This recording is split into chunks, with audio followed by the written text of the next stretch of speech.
Hi hello అండి, నమస్తే. Welcome back to my channel Vanaja creations. ఇది ఫిష్ ఫ్రై కోసం అండి. ముక్కల్ని మంచిగా శుభ్రంగా కడిగి ఉప్పు, కారం, ధనియాల పొడి, అల్లం వెల్లుల్లి పేస్ట్, పసుపు, నిమ్మరసం ఇవన్నీ కలిపి ఒక 15 to 20 minutes మ్యారినేట్ చేసుకోవాలి. వీలుంటే 1 hour కూడా చేసుకోవచ్చు, బాగుంటుంది. ఇదేమో మంచి కడిగి పెట్టుకోవాలండి, పులుసు కోసం. ఇదైతే ఫ్రై కోసం. నేను ఆల్రెడీ మ్యారినేట్ చేసి 1/2 hour అయిపోయిందండి. ఇప్పుడు పెనము మరీ హాట్గా ఉందని కొంచెం వాటర్ జల్లుకున్నాను. మేమైతే డీప్ ఫ్రై చేయనండి, నేనైతే చేయను deep fry, only shallow fry చేస్తా ఫిష్ ఎప్పుడు చేసినా. ఇట్లా పెనం పైన పెట్టుకొని, నాన్ స్టిక్ పెనం పైన కాకుండా నార్మల్ పెనం ఉంటాయి కదా మనకి, ఇనుప పెనాలు, దాని మీద కాలిస్తే ఇంకా సూపర్ టేస్ట్ ఉంటుంది. కానీ మా పెనం పాడైపోయింది అన్నట్టు, హోల్స్ పడింది. సో అందుకని నాన్ స్టిక్ పైన కలుస్తున్నాం. ఇట్లా మంచిగా ముక్కలని ఇట్లా మంచిగా పెట్టుకొని, ఇంకా కొంచెం ఎక్స్ట్రా మసాలా మిగిలిందన్నమాట, దాన్ని కూడా ముక్కల పైన పెట్టేస్తున్నాను. ఇట్లా పెట్టేసి లైట్గా ఆయిల్ పోసేసుకోవాలి ముక్కల చుట్టూ, అంతే. మనకు అస్సలు ఎక్కువ ఆయిల్ పట్టదండి దీనికి. ఇదేమో పులుసు కోసం ఉల్లిపాయలు, జీలకర్ర వేసుకొని ఆయిల్లో వేయించుకున్నాను. అలాగే చింతపండు నానబెట్టి పెట్టుకున్నాను. ఒక మందపాటి కడాయి తీసుకొని స్టవ్ ఆన్ చేసుకొని పెట్టుకోవాలండి. మందంగా ఉన్నది తీసుకుంటే మనకి కొంచెం పులుసు అనేది ఇంకా టేస్టీగా వస్తుంది అన్నమాట. ఇప్పుడు పులుసుకి సరిపడా ఆయిల్ వేసుకోవాలండి. కొంచెం ఆయిల్ ఎక్కువ పట్టుద్ది. ఏ నాన్ వెజ్ కన్నా ఆయిల్ కొంచెం ఎక్కువ వేస్తే నీచు వాసన అనేది రాదండి. ఇప్పుడు ఇందులో సాజీరా వేసుకున్నానండి. ఆ తర్వాత కరివేపాకు క్లీన్ చేసి పెట్టుకుని డైరెక్ట్ ఇలాగే వేసేస్తున్నాను. పులుసులో మరిగేసరికి మంచి టేస్ట్ వస్తుంది అన్నమాట. కాడలతో సహా వేసేసాను.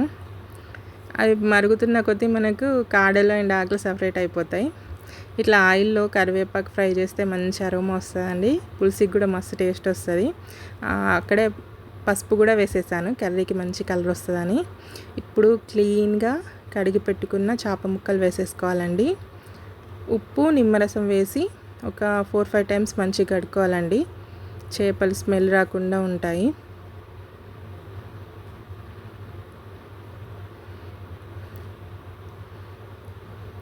కొందరు పులుసులో వేస్తారు, పులుసులో వేస్తే ఏమో నాకు అంతగా నచ్చదు. అందుకే ఫస్ట్ కొంచెం ఇలా లైట్గా ఫ్రై చేసుకున్నాక అప్పుడు పులుసు పోస్తే మంచిగా ఉంటుంది ముక్క.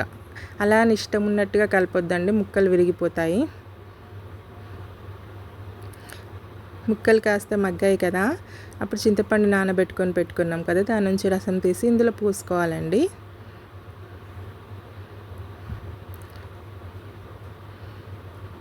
ఇప్పుడు పులుసుకి సరిపడినంత కారం వేసేసుకోవాలి. మనం నిమ్మరసం చింతపండు రసం వేసాం కదా, సో కారం అనేది ఎక్కువే పట్టుతుంది. అండ్ ఏ నాన్ వెజ్ కర్రీలోనైనా కొంచెము కారం ఎక్కువ వేయాలి. సాల్ట్ కూడా ఇక్కడే వేసేస్తున్నాను.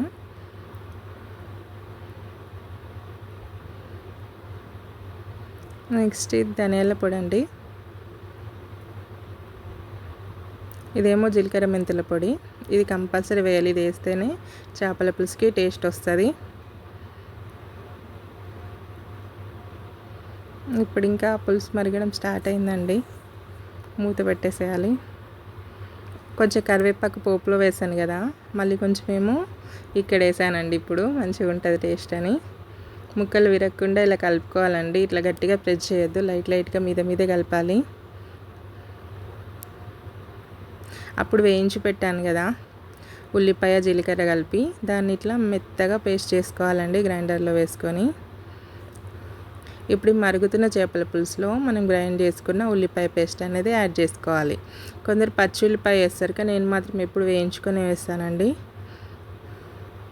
గిన్నెను పట్టుకొని కలిపితే బాగుంటుంది. కాకపోతే నాకు చూపించడానికి ఫోన్ పట్టుకోవడానికి ఎవ్వరు లేరు, సో ఒక చేతిలో ఫోన్ పట్టుకొని ఇట్లా తీస్తున్నా. లేకపోతే 2 చేతులతో గిన్నె పట్టుకొని కలపాలండి. ఇది వేసినప్పుడు స్పూన్ పెట్టొద్దు అసలు, ఎక్కువ ముక్క అనేది చెదిమిపోతుంది.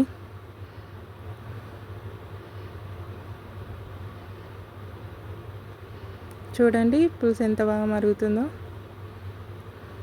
ఒక 5 to 10 మినిట్స్ మీడియం ఫ్లేమ్లో మనం మంచిగా మరిగించుకోవాలండి. అంతే మన చేపల పులుసు రెడీ అయిపోతుంది. అసలు ఎంత గుమ్మగుమ్మలు వస్తుంది చూసారా.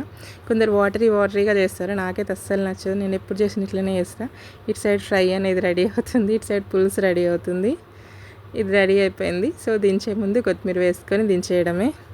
చూసారా, ఆయిల్ పైన తేలింది. మన కర్రీ అనేది పర్ఫెక్ట్గా రెడీ అయిపోయింది. ఎంత మంచి స్మెల్ వస్తుందో అసలు. వీడియోలో మీకు తెలియదు కానీ సూపర్గా ఉంటుంది. చూడండి, ముక్క ఎక్కడ చెదిమిపోలేదు, ఎంత బాగుంది.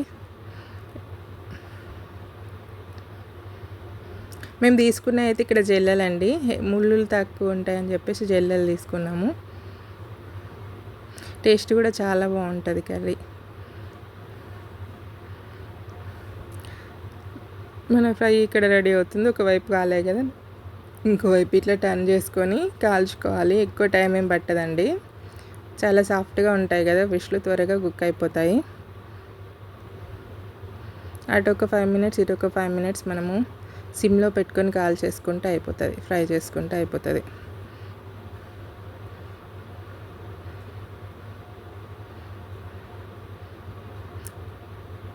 చూడండి, మన చేపల ఫ్రై కూడా రెడీ అయిపోయింది. ఇటు సైడ్ పులుసు కూడా రెడీ అయిపోయింది. ఈ వీడియో మీకు నచ్చినట్లయితే కంపల్సరీగా ఒక లైక్ ఇవ్వండి. Thank you.